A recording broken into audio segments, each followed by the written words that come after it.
can go from downtown to on the beach to in a dog park really quick, which is nice. The best, I would have to say, is the food. Traffic and everything's really expensive.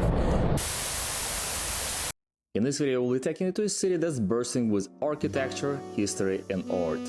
Welcome to Chicago.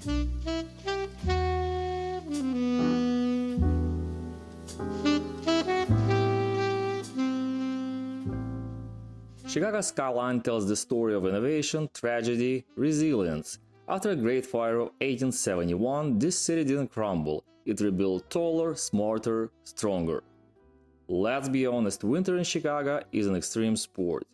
Negative wind chills, frozen eyelashes, sidewalks that turn into skating rinks, the lake looked like Antarctica, and the jacket never thick enough. But summer is when this city comes alive. Memorial Day is time when city remembers, reflects, and celebrates the start of summer. Chicago is not just another city with skyscrapers. It's a birthplace of a skyscraper. The world's first skyscraper, the Home Insurance Building, was built in Chicago in 1885 with the only 10 stores. Modest by today's standards, it revolutionized urban architecture with a steel skeleton frame, making vertical construction practical. From innovation and architecture to music, transportation, and even food, Chicago has a long history of being first. Here's a few incredible firsts that started right here in Windy City. Year 1872, world's first mail-order business.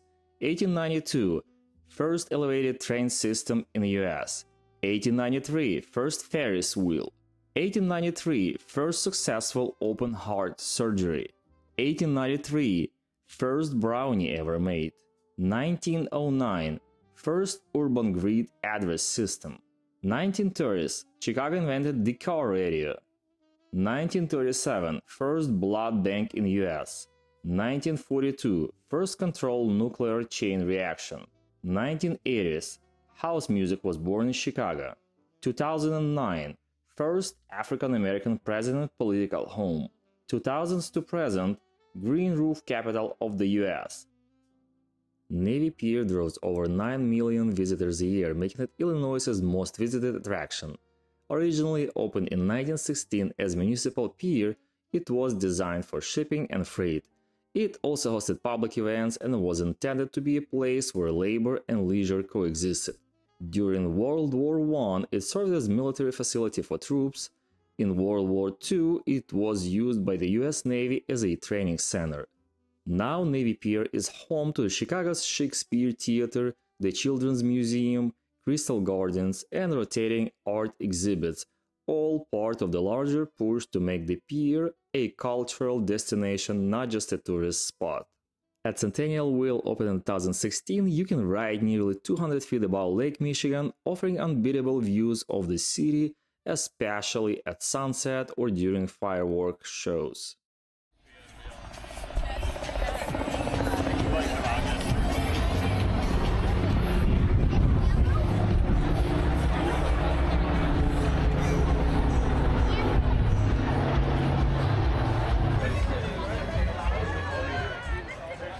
It's still a hub for maritime activity. You can board everything from classic tall ships to architecture cruises and sunset dinner cruises right here from Pier.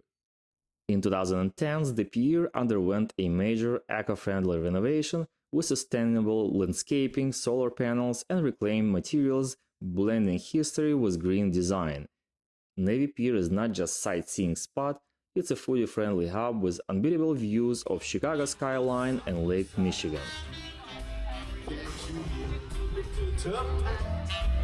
And that happy tune, that's your step. Life would be so sweet on the... It's often called Chicago's front porch because it stretches out from the heart of the city 0.6 miles into open water, offering the widest, unobstructed views of both skyline behind you and the West Lake horizon ahead.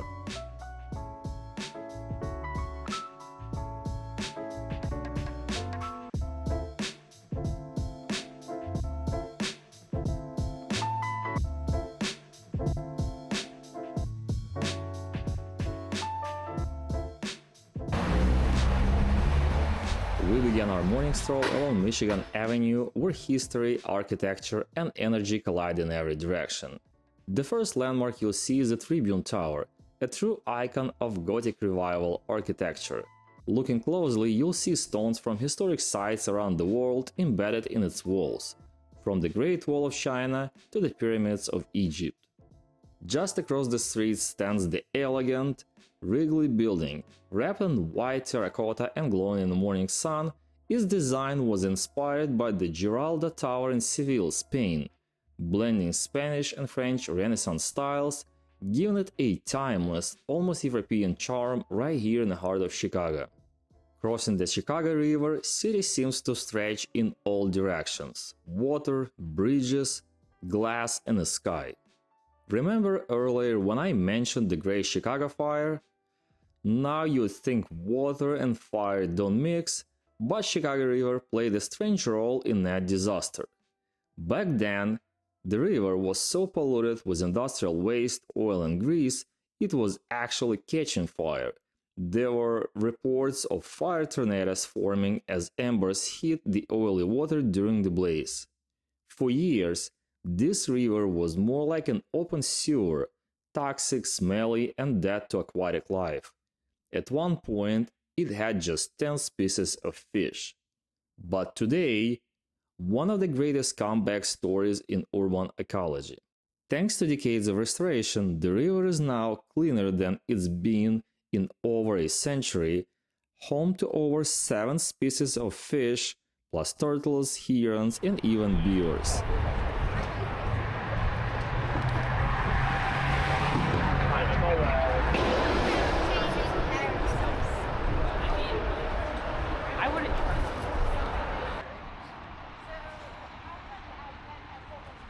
Coming up ahead, see that building with a gold top shaped like a champagne bottle? That's the Carbide and Carbone building. It's one of the Chicago's most iconic skyscrapers. Built in 1929, it was designed to resemble a bottle of champagne, wrapped in a dark green granite with a gold leaf top. Here's the twist: it was built during Prohibition, where alcohol was illegal across the United States. So this building wasn't just bold, it was borderline rebellious, a towering golden middle finger to the dry law, wrapped in the glamour of the Art Deco era. Right next to Millennium Park is Chicago's Cultural Center. Once the city's main public library, built in 1897, inside it hides a surprise: the world's largest Tiffany stained glass dome with over 30,000 pieces of glass. It's one of the Chicago's most beautiful and underrated buildings, and it's totally free to explore. Chicago is known as the city of parks for a reason. It's packed with green spaces everywhere you look. The Lincoln Park, for example, it's even bigger than New York's Central Park and stretches for miles along the lakefront. But if you are visiting just one park in Chicago, Millennium Park has to be it. It's where the art, architecture, and nature come together, full of surprises and iconic sights. The park is the part of Chicago's Grand Park, which is often called Chicago's front yard. It's considered one of the most architecturally innovative parks in the world.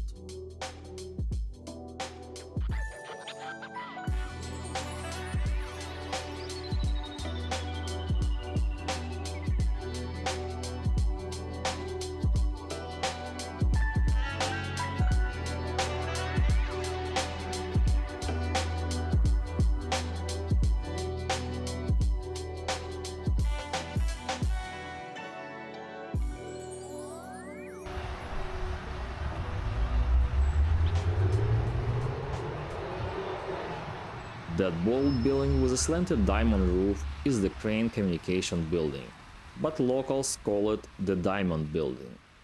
Built in 1984, it's famous for its angled top that reflects the sunrise, and it was once lit up with LED animations. Building is one of the Chicago's most unique skyline icons. As we move deeper into Millennium Park, it's hard not to feel the energy shift. The skyline opens up, people start gathering, and everyone's pointing their cameras in the same direction. That's because we're getting close to one of the most photographed landmarks in the world, the one and only Cloud Gate, but most people just call it the Bean. Designed by British artist Anish Kapoor, this giant mirror lake sculpture was unveiled in 2004. It's made of 168 stainless steel plates, seamlessly welded together and polished so smooth you can't even see the joints. It weighs about 110 tons, yet somehow feels weightless as it reflects you, the city, and the sky above it. Kapoor originally didn't want people to nickname it the Bean, but Chicago embraced it anyway. Now it's a symbol of city itself. After the mirrored beauty of Cloud Gate, Crown Fountain brings things back down to earth. These two 50-foot towers display the faces of more than 1,000 real Chicago residents, no actors, just everyday people. Artist Jaume Plenza wanted this to be a celebration of human connection, community, and a joy. It's a reminder that the real face of Chicago is its people. Crossing this little bridge over the busy street, you feel the city's heartbeat. The perfect transition from the open space of Millennium Park to the rich halls of the Art Institute of the Chicago, where centuries of art come alive. If you want to cover more ground along Chicago's beautiful lakefront, renting an electric scooter is a great option. It's a quick, fun way to take the skyline and a fresh lake breeze without wearing yourself out. Perfect for getting around and making the most of your visit. After a scooter ride, we made our way back to Millennium Park, where fun isn't just for adults. The playground here is nature-inspired, and it's thoughtfully designed with plenty to climb, crawl, and explore, all just minutes from Cloud Gate and the Art Institute. A perfect way for kids to recharge and for parents to catch the breath. Our final walk through Millennium Park took us across the BP pedestrian bridge, a striking, curved structure designed by architect Frank Gehry. Built with stainless steel panels and a flowing form, the bridge gently leads you over Columbus Drive, offering a unique perspective of both park and the skyline. It also serves a functional purpose. Its design helps block city noise, creating a quieter, more immersive park experience. The bridge connects directly to the J. Pritzker Pavilion, Millennium Park's outdoor concert venue, and another Gehry design where sound, space, and architecture come together on a grand scale. One more fact about Chicago River that's too wild to leave out is that this river actually flows backward. In the late 1800s, Chicagoans were getting seriously sick. The river was so polluted it was contaminating Lake Michigan, the city's drinking water. So in 1900s, engineers did unthinkable. They reversed the flow of the river, sending it away from the lake and down toward the Mississippi. It was huge public health win, though folks down in St. Louis weren't exactly thrilled to be on the receiving end. And in true Chicago fashion, the river now gets dyed bright green every St. Patrick's Day, because why not turn the former health crisis into a celebration? As we're heading back to our hotel, I have to say a few words about it, not to sell you on the place, but to point out the architecture. The building was originally a lavish men's athletic club built in 1929 with bold, exotic themes, Egyptian, Greek, even medieval. It closed just 5 years later during the Great Depression, but much of the original grandeur remains. The gold dome cupola on top, it was actually designed to duck bleeps, though that part never quite took off. Inside, there is 14th-floor junior Olympic pool from 1920s, something unheard of in a high-rise at the time it was built. Hidden bronze carvings, ornate columns, it's pure jazz age opulence. And today, it even houses Michael Jordan's Steakhouse, a modern icon inside a historic shell. Step outside and you ride on Michigan Avenue, home of the Magnificent Mile. This isn't just a street, it's a fashion destination. From global luxury brands to trend-setting boutiques, it's where Chicago shows its style, and we're about to explore it.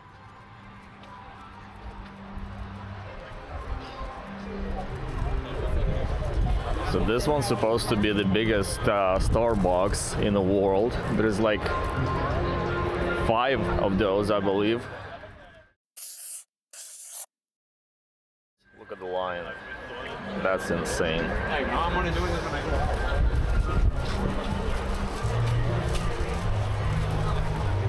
I'm not going. Wow, that's a disappointment.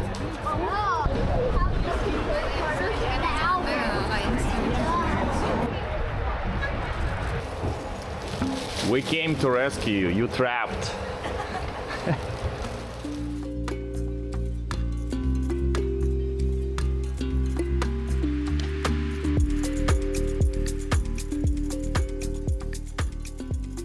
Just steps from the shops and boutique of the Magnificent Mile stands the iconic Chicago Water Tower, one of the city's oldest and most beloved landmarks. Built in 1869, this Gothic Revival tower is famous for surviving the Great Chicago Fire of 1871, making it a powerful symbol of Chicago's resilience. Just a short stroll from the historic water tower, you'll find another Chicago icon, the John Hancock Center. Standing at 100 stories tall, it was completed in 1969 and was one of the tallest buildings in the world at the time. Known for its distinctive X-shaped exterior bracing, the Hancock was designed to withstand strong winds of Lake Michigan, a true engineering marvel. Beyond its impressive architecture, the building offers breathtaking views from its observation deck on the 94th floor, a perfect way to see Chicago from above. And after all that walking, these two definitely needed some rest. Luckily, there is a more relaxed way to take in Chicago's remarkable architecture. An architectural boat tour offers a unique perspective of the city's skyline, letting you enjoy the views without wearing out your shoes. Those 2 open floors are called a blow-through. When architects and engineers design a tall building, they know they're going to have to deal with wind hitting the building and the building moving around a little bit. That's called sway.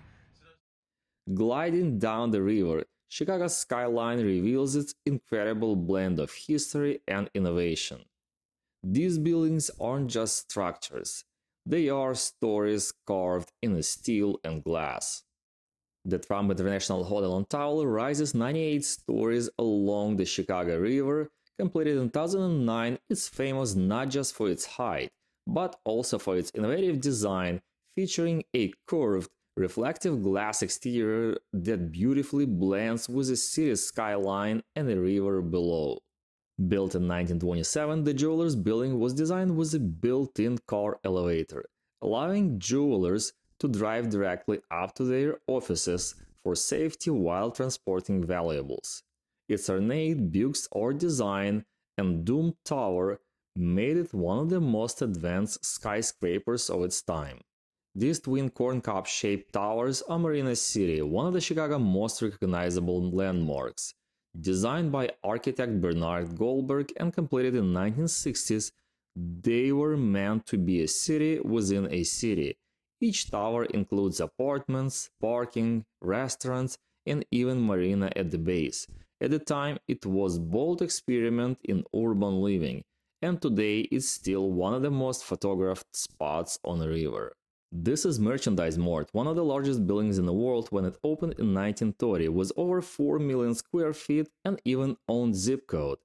Originally a massive showroom hub, it now hosts offices, design studios, and tech companies. But the real magic happens after dark. From Thursday to Sunday, the building lights up with vibrant art projections along the riverfront.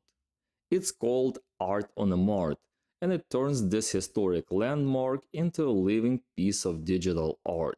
Chicago has more movable bridges than any other city in the world. Over 40 of them are still operational today. This striking pencil-thin skyscraper is 150 North Riverside, one of Chicago's boldest engineering feats. Built on incredibly narrow footprint, it balances over active train tracks with a base just 39 feet wide. To support its height, engineers used a sloped structural core and angled columns, giving the illusion that it almost floats above the river. Completed in 2017, it's more than just marvel of a design. It also includes public green space, riverwalk access, and has become an instant architectural icon of Chicago's skyline. Standing tall above the skyline is the Sears Tower, or Willis Tower as it's officially called today. Completed in 1973, it redefined what a skyscraper could be, holding the title of the world's tallest building for nearly 25 years. Its bundled tube structure was a revolutionary engineering breakthrough, allowing it to reach 110 stories while withstanding Chicago's fierce winds. It's not just a landmark, it's a symbol of ambition, innovation, and a city's forward-thinking spirit. And that spirit keeps moving, literally. Chicago's CTA system runs around the clock, connecting neighborhoods by train and bus 24/7. It's one of the few US transit systems that never fully shuts down, offering a lifeline for a city that never truly sleeps. But we do. After a day filled with architecture, river views, and the rhythm of the rails, it's time to rest. Tomorrow there is more ground to cover.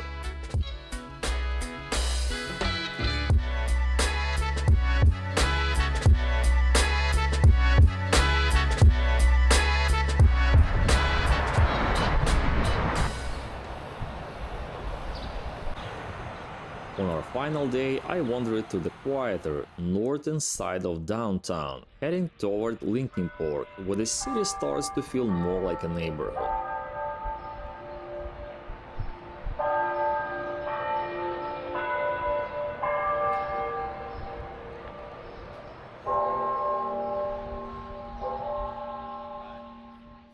I chatted with few locals along the way, and like any great city, Chicago has its pros and cons. What would you say the biggest advantages and disadvantages living in Chicago? I just think all the culture, the museums here are some of the best. Got great live music, obviously the blues and jazz. I think Chicagoans love I'd say the weather, but it's a little chilly now. But in the summers here we get great weather, so you get the beach, great food. I just think there's a lot. I've lived in a lot of other cities, and I just feel like there's a lot to do in Chicago that you don't get in a lot of other cities. Great. How about disadvantages? The winters. I mean, it's cold, but I don't mind the cold. Some people hate it, but I don't know. I guess there's disadvantages like any city. Traffic, certainly. I mean, crime here and there, but it just depends on where you are in the city. Just like any city. So I don't know. I love it here. I've been here for off and on for 25 years and full time for 20 years. Cool. So the best and worst things living in Chicago? The best, I would have to say, is the food. All right. I love the food. The worst, pricing of living. I feel like pricing of living. Fair enough. What would you say the pros and cons living in Chicago? Hello, I really love living here in Chicago. It's really nice because you can go from downtown to on the beach to in a dog park really quick, which is nice. And the cons, I would say, is parking. Just don't bother bringing a car. What would you say the best and worst things living in Chicago? Best thing is that this is my commute to work, so I don't know, walking the river in the morning, taking the bus on Lakeshore, it's really pretty, so it's nice. I like it. Cool. How about the worst things? Worst things? Traffic, and everything's really expensive. They love the food, the culture, the energy, and of course the lake. What they don't like, winters, traffic, parking. But overall, it's clear people here are proud to call Chicago home. Over time, Chicago has become more than just a city I visit. It's a place where memories take root. Each visit, each moment with loved ones, add another layer to the story we carry with us. Because we don't just remember places, we remember how they made us feel.